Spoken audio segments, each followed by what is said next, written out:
প্রত্যেককে জানাই প্রভু যীশু খ্রিস্টের নামে প্রীতি ও শুভেচ্ছা। প্রথম ঈশ্বরকে ধন্যবাদ দিই। ঈশ্বর তার অসীম অনুগ্রহে এবং ভালোবেসে এ পর্যন্ত আমাদেরকে বাঁচিয়ে রেখেছেন। এই জন্য ঈশ্বরকে প্রাণ ভরে ধন্যবাদ দিই প্রত্যেককে, যারা বিশ্বাসী ভাই বোন আমরা আছি খ্রিস্টতে এ পর্যন্ত বিশ্বাসে আমরা এ পর্যন্ত আছি এবং ঈশ্বরের কথা অনুযায়ী, বাক্যের অনুযায়ী আমরা জীবনযাপন করছি। প্রত্যেককে ধন্যবাদ দিই।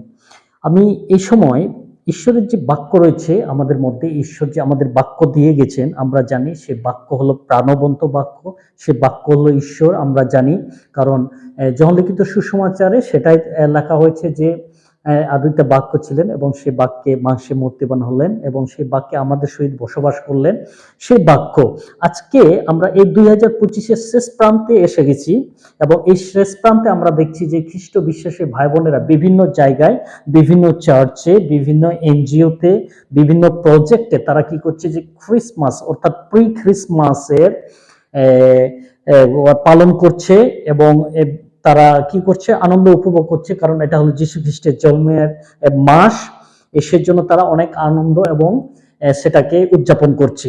তো প্রিয় খ্রিস্টতে ভাই ও বোনেরা, আমি ছোট্ট একটা বিষয় আপনাদের কাছে তুলে ধরতে চাই যে ঈশ্বরের বাক্য আমাদেরকে কি বলে, যে যীশু খ্রিস্ট এই পৃথিবীতে যে এসেছিলেন, কেন তিনি এসেছিলেন এই পৃথিবীতে।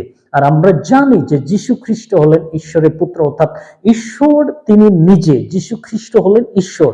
আমরা এটা বিশ্বাস করি, কারণ বাক্যে এভাবেই বলা হয়েছে যে যীশু খ্রিস্ট হলেন ঈশ্বর, তিনি একাধারে ঈশ্বর এবং একাধারে মানুষ। সেই জন্য কেন যীশু খ্রিস্ট এই পৃথিবীতে এসেছিলেন, আমরা দেখেছি যে অনেক খ্রিস্ট বিশ্বাসীরা আজ পর্যন্ত যীশু খ্রিস্টকে নিখুঁতভাবে জানে না।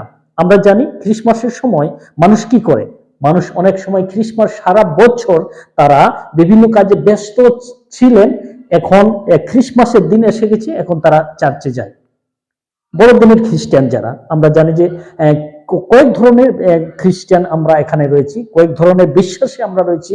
কিছু বিশ্বাসী হলো কিছু পাওয়ার আশায়, কিছু বিশ্বাসী হলো কিছু এরকম উৎসবের বিশ্বাসী, যারা উৎসবের ক্ষেত্রে শুধু আসে, এবং কিছু বিশ্বাসী হলেন যারা কিছু ফ্যাসিলিটি পায়, সেই ফ্যাসিলিটি পাওয়ার জন্য তারা কিন্তু আসেন। আসলে ঈশ্বরের বাক্য, যীশু খ্রিস্ট আসার যে উদ্দেশ্য সেটা নয়, যেন সমুদয় জগৎ ঈশ্বরের জ্ঞান প্রাপ্ত হয় সেটা। তো এই জন্য আমি আজকে এটা তুলে ধরতে চাই যে যীশু খ্রিস্ট যেন সবার মাঝে বিরাজমান হয়, যেন সবাই বুঝতে পারে, আমরা যেন সবাই বুঝতে পারি যীশু খ্রিস্ট কেন আজ থেকে 2024 অর্থাৎ 25 বছর আগে নয় 25 বছরে কেন তিনি এই পৃথিবীতে এসেছিলেন, আর আমরা কেন তার জন্মদিন পালন করছি। অনেকে আমরা বলি যে এটা বড় দিন, কিন্তু আসলে দিনটা কি বড়? দিনটা বড় নয়, দিনটা কিন্তু বড় নয়। এখানে যীশু খ্রিস্ট হলো বড়, সেটা আমরা দেখবো আস্তে আস্তে কেন ক্রিসমাস বলা হয় এবং কেন যীশু খ্রিস্ট এই পৃথিবীতে এসেছিলেন।